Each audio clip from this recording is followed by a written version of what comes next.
for about 5 years.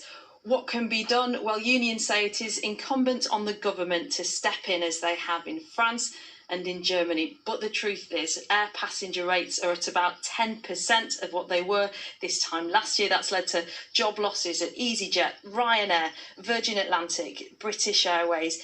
In all, there are predictions that in the aviation industry and its supply chain, more than 120,000 jobs could be lost before the end of the year.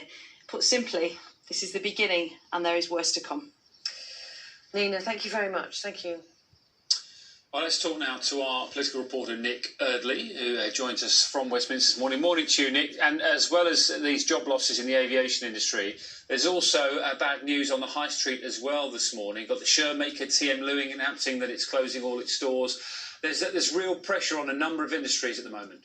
Yeah, absolutely, Dan. And that's the fear that some politicians have, that the furlough scheme that Nina was just talking about, as that's gradually wound down going up to October, those sectors that haven't got going again will frankly have to lay off thousands of people because they simply can't afford to keep them on their books. That basically a lot of people have been kept in their jobs by the state.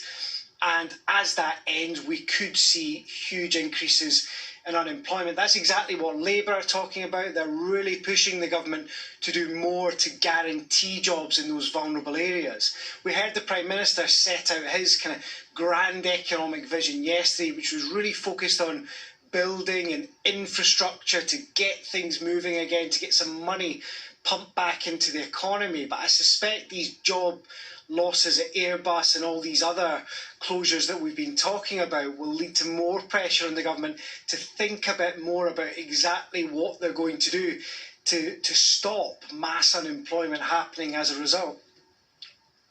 Thank you, Nick. Good to talk to you this morning, and that's a theme we'll be picking up throughout the programme this morning on Breakfast.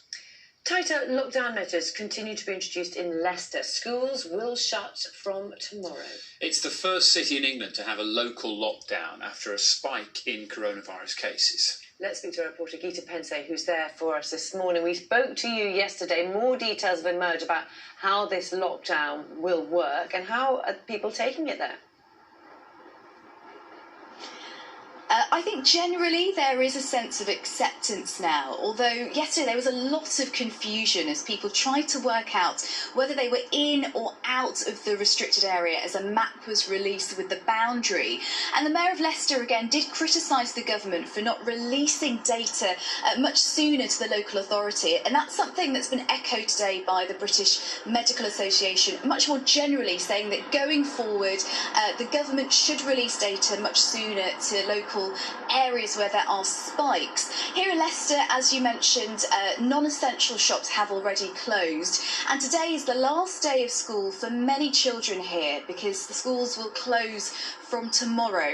And there's also still lots of questions around policing because come Saturday, nearby areas like Nottingham, Loughborough, Market Harborough will see the easing of restrictions, and there are questions as to whether people will be tempted there. But there is that sense that they're hoping that people will feel united and determined to get through this as quickly as possible. Well, listen, thank you very much indeed for bringing us up to date this morning. Thank you. Now, a lockdown will be reimposed in some neighbourhoods of Australia's second city, Melbourne, later today following a surge in new coronavirus infections there. More than 300,000 people will be banned from crossing the state border into New South Wales, and there will be heavy fines for breaching the restrictions. Authorities say extraordinary steps are needed to bring the infection rate back under control. A new treatment for cystic fibrosis described as truly life-changing is being made available for NHS patients in England. Experts say 9 out of 10 people with the life-limiting condition which causes breathing and digestion problems will benefit from the 3-drug combination. The NHS in Scotland, Wales and Northern Ireland could also follow suit. Those are some of the main stories around for you this morning. Now, over a third of universities and higher education institutions in the UK will deliver lectures online only for